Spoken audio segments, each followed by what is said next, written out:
बुलेटिनच्या सुरुवातीलाच एक महत्त्वाची बातमी, ब्रेकिंग न्यूज। मराठा आरक्षणासाठी सरकारने गठीत केलेल्या न्यायमूर्ती संदीप शिंदेंच्या समितीला मुदतवाढ देण्यात आली आहे। न्यायमूर्ती शिंदेंच्या समितीला 24 डिसेंबर पर्यंत वाढ देण्यात आली आहे। मराठा कुणबी प्रमाणपत्र पुराव्यांची वैधानिक तपासणी करण्यासाठी न्यायमूर्ती शिंदेंच्या नेतृत्वात समिती स्थापन करण्यात आली होती। या समितीला आता मुदतवाढ देण्यात आलेली आहे। या सगळ्याबद्दल बोलण्यासाठी आता आपल्या सोबत स्वतः मराठा आंदोलक मनोज जरांगे पाटील जोडले गेलेले आहेत। आपण थेट त्यांच्याकडे जातोय। जरांगे पाटील जी, तुमचं आमरण उपोषण एका बाजूला सुरू असताना आता समितीला 24 डिसेंबर पर्यंत मुदतवाढ देण्यात आलेली आहे। तुमच्या आंदोलनाची पुढची भूमिका काय?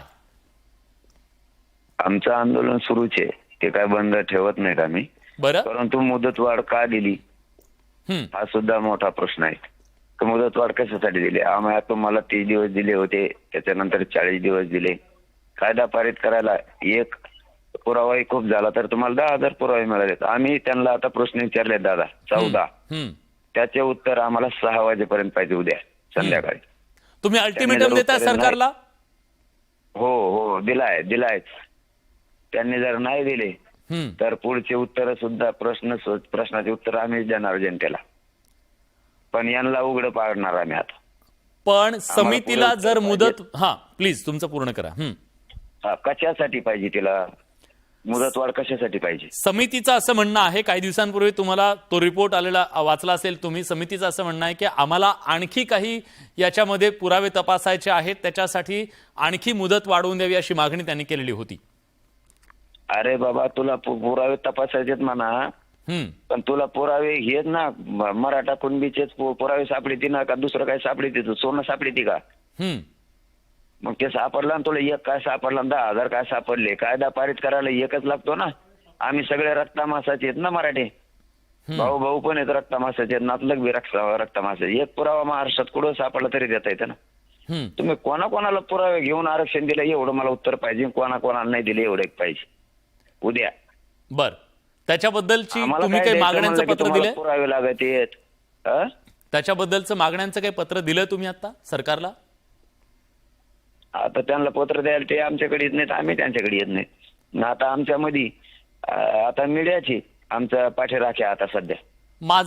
माझा थेट प्रश्न आहे, जरांगे पाटीलजी, तुमचा सरकारशी संवाद सुरू आहे का, किंवा सरकारचा तुमच्याशी संवाद सुरू आहे का?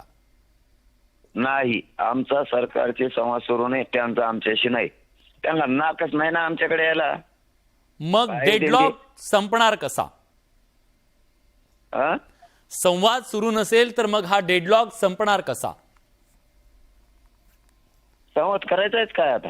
संवाद 1.5 महिना झालाय, 2 महिने तेच चालू होतं, पर्याय पर्याय पर्याय। मनोजजी, तुमची तब्येत बिघडतीये, तुम्ही आमरण उपोषण आहे, तुम्ही अतिशय कडक उपोषण करताय, पाणी सुद्धा घेत नाहीयेत। अशा वेळी एक दिवस एक तास अतिशय महत्वाचा आहे, संवाद होणं गरजेचं आहे दोन्ही बाजूंनी। तर ह्या संवादाची दारं उघडी होणार आहेत का? संवाद करायचा कशासाठी हे म्हणणं आहे आमचं। त्यांना काय गरज संवादाची? आता आरक्षण कसं द्यायचं माहिती, समिती नेमली, समितीचा अहवाल घेऊन द्यायचं माहिती। मधल्या काळात आम्ही अभ्यासक पाठवले होते, त्याच्यात ते समाधानी झालेत। ते समाधानी झाले नाही झाले का दादा, तरी ते बोलीत येतच या चर्चेला। काय चर्चा करतो का वर कोणाला नाही, अभ्यास वाचितो म्हणतो, काय वाचितो? पण समिती वाचितच ती। पण समितीचा अहवालच आला नाही तर सरकार आपला बद्दलचा निर्णय कसा घेऊ शकेल? अहवाल पाहिजेच नाही ना, पाहिजेच कशाला? मग कशाच्या आधारावर आरक्षण द्यायचं? आरक्षण कशाच्या आधारावर द्यायचं सांगतो ना। मराठा आणि कुणबी एकच आहे। हे 2001 चा जे आर सांगतो, 2004 चा। दुसरा, पंजाबराव देशमुख साहेबांनी कशाच्या आधारावर काय कायदा लागू करून मराठ्यांना आरक्षण दिलं विदर्भातल्या, त्यातच मराठ्यांचा समावेश करून घ्या। पण इतके काय पुरावे आहेत आणि बाकीच्यांना काय पुरावे घेतले यांनी? ऐक्यांचं उत्तर नाही, मग मराठ्यालाच का नाही या घेऊ?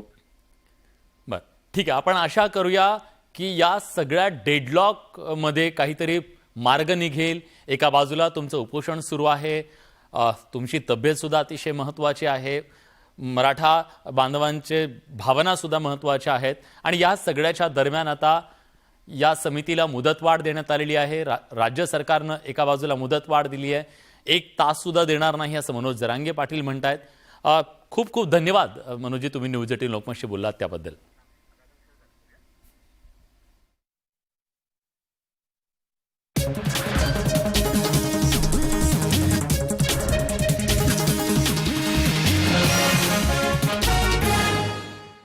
बघूया 100% बातम्या. मराठा आरक्षणावरून अनेक गावांनी राजकीय नेत्यांना गावबंदी केली आहे. याचा फटका अनेक राजकीय नेत्यांना बसलाय. नांदेडमध्ये प्रतापराव चिखलीकरांची गाडी फोडण्यात आली, तर हसन मुश्रीफांना घेराव घालण्याची घटना घडली आहे. मनोज जरांगे पाटील यांच्या आंदोलनाला पाठिंबा देत राज्यातील अनेक गावांनी राजकीय नेत्यांना गावबंदी केली आहे. नांदेडच्या कंधार तालुक्यातील अंबुलगा गावानं पुढाऱ्यांना गावबंदी केली आहे. नांदेडचे भाजपचे खासदार प्रतापराव चिखलीकर अंबुलगा गावात आले असताना त्यांच्या गाड्या फोडण्यात आल्या. आरक्षण मिळालं पाहिजे या भूमिकेला मी सुद्धा पाठिंबा दिलेला आहे. तो अशा पद्धतीचा उद्रेक हा योग्य नाहीये. भावना व्यक्त करताय की मराठा समाजाला आरक्षण द्या, त्यांना गावबंदी करून काय होणार आहे? ते तर समर्थनार्थ आहे ना आपल्या, की यांना गोडीत गावाच्या बाहेर काढा, आले तरी गोडीत गावाच्या बाहेर काढा. पण येणाऱ्या कोण कोण नेते त्यांनी बॅडमोठपणा करू नका ना. कशाला येतं आमच्या गावात तुम्ही? कोल्हापुराच्या गारगोटीत मराठा आंदोलकांनी मंत्री हसन मुश्रीफांना घेराव घातला. मुश्रीफांच्या गाड्यांचा ताफा अडवून राजीनाम्याची मागणी केली. तर शेवगाव पाथर्डी मतदारसंघाच्या आमदार मोनिका राजळे खरवंडीला एका कार्यक्रमाला आल्या होत्या, तेव्हा मराठा आरक्षणावरून घेराव घालत राजीनामा देण्याची मागणी करण्यात आली. तर पिंपरीत विधान परिषदेचे विरोधी पक्षनेते अंबादास दानवे यांना काळे झेंडे दाखवण्यात आले. अजित पवारांची सत्ता असलेल्या पुणे जिल्ह्याच्या बारामती तालुक्यातल्या माळेगाव सहकारी साखर कारखान्याचा गळीत हंगाम वादात सापडलाय. शनिवारी उपमुख्यमंत्री अजित पवार यांच्या हस्ते गव्हाणीत ऊसाची मुळी टाकून गळीत हंगामाची सुरुवात होणार आहे. शनिवारी होणाऱ्या या कार्यक्रमाला मराठा क्रांती मोर्चानं कडाडून विरोध केला. अजित पवारांनी सत्ता असलेल्या पुणे जिल्ह्याच्या बारामती तालुक्यातल्या माळेगाव सहकारी साखर कारखान्याचा गळीत हंगाम वादात सापडलाय. शनिवारी उपमुख्यमंत्री अजित पवार यांच्या हस्ते गव्हाणीत ऊसाची मुळी टाकून गळीत हंगामाची सुरुवात होणार आहे. शनिवारी होणाऱ्या कार्यक्रमाला मराठा क्रांती मोर्चानं कडाडून विरोध केलाय. अजित पवारांच्या हस्ते मुळी टाकू नये अशी भूमिका मराठा क्रांती मोर्चाच्या कार्यकर्त्यांनी घेतली आहे. मराठा समाजाच्या तीव्र भावना बघता अजितदादा असतील, दत्तमामा भरणे असतील यांच्या हस्ते जो मोळी पूजनाचा कार्यक्रम होणार आहे तो कार्यक्रम आपण घेऊ नये. मराठा समाज पूर्ण ताकदीने शेतकरी पुतळ्याजवळ हजारोंच्या संख्येने आम्ही सगळे एकत्र जमणार आहोत. सध्या राज्यात मराठा आरक्षणाचा मुद्दा चांगलाच तापलाय. आता उपमुख्यमंत्री अजित पवारांच्या कार्यक्रमाविरोधात मराठा क्रांती मोर्चानं शड्डू ठोकलाय. आगामी काळात हे लोण वाढत जाण्याची शक्यता नाकारता येत नाही. पंतप्रधान नरेंद्र मोदी गुरुवारी महाराष्ट्राच्या दौऱ्यावर होते. या दौऱ्याच्या दरम्यान मराठा आरक्षणाबाबत भाष्य करतील अशी अपेक्षा मनोज जरांगे पाटील यांना होती. मात्र पंतप्रधान, मुख्यमंत्री आणि उपमुख्यमंत्र्यांना गोरगरिबांची गरज राहिली नाही असा संदेश महाराष्ट्र आणि देशभरात गेल्याची टीका जरांगे पाटील यांनी केली. मराठा आरक्षणाबाबत सरकारला दिलेली 40 दिवसांची मुदत उलटून गेल्यानंतर याबाबत निर्णय न झाल्यानं मनोज जरांगे पाटील यांनी आंदोलनास्त्र उगारलं. गुरुवारी राज्याच्या दौऱ्यावर असलेल्या पंतप्रधानांनी मराठा आरक्षणाबद्दल चकार शब्द न काढल्यानं जरांगेंनी नाराजी व्यक्त केली आहे. पंतप्रधान, मुख्यमंत्री आणि उपमुख्यमंत्री यांना गोरगरिबांची गरज राहिली नाही असा कालपासून एक संदेश महाराष्ट्रात आणि देशात गेला. पंतप्रधान हा विषय हाताळतील असं समाजाला वाटलं होतं. मुख्यमंत्र्यांना हा विषय मार्गी लावण्याबाबत सांगतील असंही वाटलं होतं, पण तसं काही झालं नाही. याकडे जरांगेंनी लक्ष वेधलं. जर मराठ्यांच्या मनात त्यांच्याविषयी वाईट भावना असती तर मराठ्यांनी त्यांचं विमान सुद्धा शिर्डीला खाली उतरू दिलं नसतं. आरक्षण द्यायचं नव्हतं तर वेळ का घेतला असा सवाल जरांगे पाटलांनी केलाय. त्यांचं करिअर, त्यांचं आयुष्य उद्ध्वस्त झालं पाहिजे म्हणूनच पुरावे असूनही तुम्ही मराठ्यांना आरक्षण देत नाही याचा अर्थ असावा. मरून नाही, लढून आरक्षण मिळवायचंय असं सांगत मराठा समाजातल्या कुणीही आत्महत्या करू नये असं आवाहन जरांगे पाटलांनी केलंय.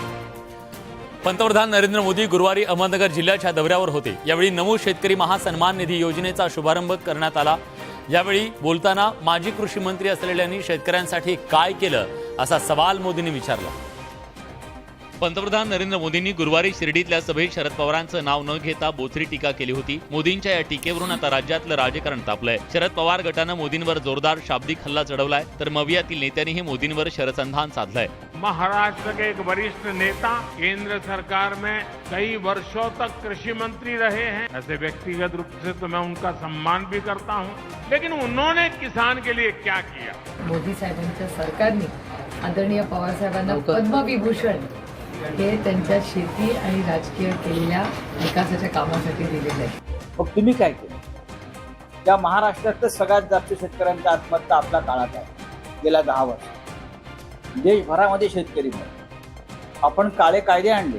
शेतकऱ्यांचं उत्पन्न दुप्पट करण्याचं केंद्राचं आश्वासन हवेत विरल्याची टीका विरोधकांनी केली. देशातील शेतकरी संकटात असून त्याला केंद्र सरकार जबाबदार असल्याची टीका विरोधकांनी केली आहे.